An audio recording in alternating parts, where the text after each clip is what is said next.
The void between stars had never been so silent. Commander Rethval of the Vorcai Dominion leaned over the tactical display, his 4 eyes gleaming with cold satisfaction. His fleet, 7 warships, each carrying enough firepower to crack a moon, sat cloaked in the shadow of the Cygnus Nebula. They had been waiting for 3 standard cycles. Patient. Calculated. Hungry. The target was a single human vessel. The USS Resolute, a mid-class frigate, long-range exploration designation. According to Vorcai intelligence, she carried a crew of 42 and weapons barely worth classifying. A trade ship in soldier's clothing, his analysts had called her. They are entering the corridor, his sensor officer hissed. Right on schedule. Rethval straightened. He had done this before, ambushed Galvari convoys, broken Theshan patrol lines, forced the Drenic collective to their knees. Species after species had crumbled when faced with overwhelming numbers. Humans, his advisors had told him, were soft. Emotional. Quick to surrender when surrounded. He almost felt sorry for them. Almost. Drop cloak. Open all channels, he ordered. Let them see exactly what is coming. On the bridge of the USS Resolute, every alarm screamed at once. Captain James Aldridge didn't flinch. He sat in his command chair like a man carved from iron, gray eyes scanning the tactical readout as 7 Vorcai warships materialized around them in a perfect encirclement. His crew, young, some of them barely out of the academy, looked to him. He could feel their fear. He didn't blame them. Captain, Lieutenant Marcus Webb said from the comm station, voice tight. We're being hailed.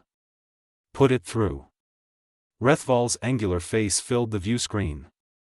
His translator module rendered his words in flat, mechanical English. Human vessel. You are surrounded and outgunned by a ratio of 14-1. Surrender your ship, your crew, and your data cores, and your lives will be spared. You have 60 seconds to comply. Silence fell on the bridge. Aldridge leaned forward slowly. He clasped his hands together. And then, he smiled. Commander, Aldridge said calmly, I'm going to give you one chance to leave. Rethval blinked all 4 eyes. His officers exchanged glances. Laughter rippled across the Vorcai bridge. 50 seconds, Rethval replied. Aldridge turned to his crew. Chief Petty Officer Reynolds, activate Protocol Blackthorn. Reynolds didn't hesitate. Aye, Captain. Blackthorn is live.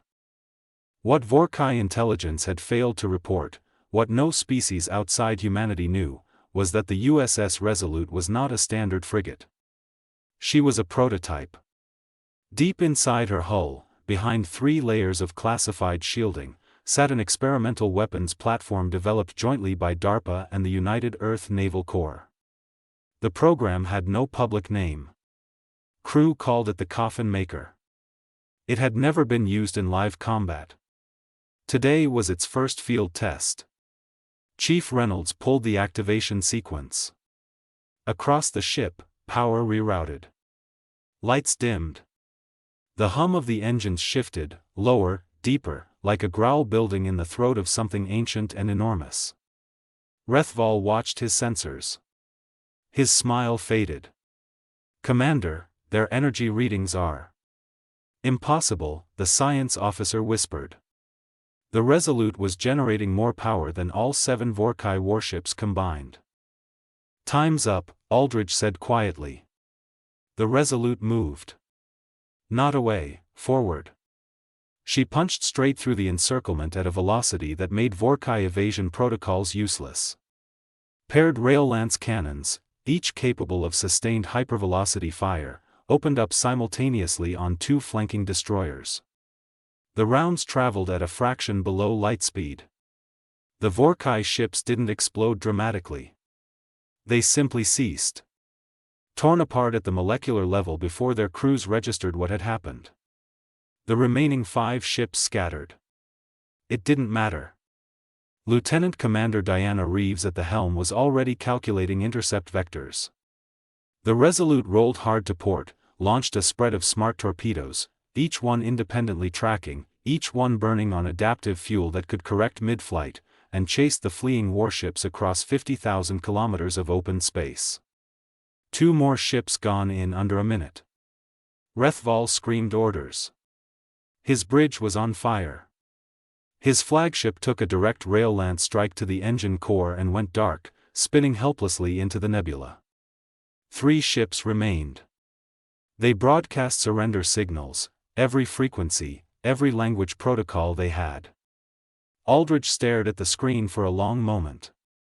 Bring them to a full stop. Disable their weapons. Don't destroy them. Webb looked surprised.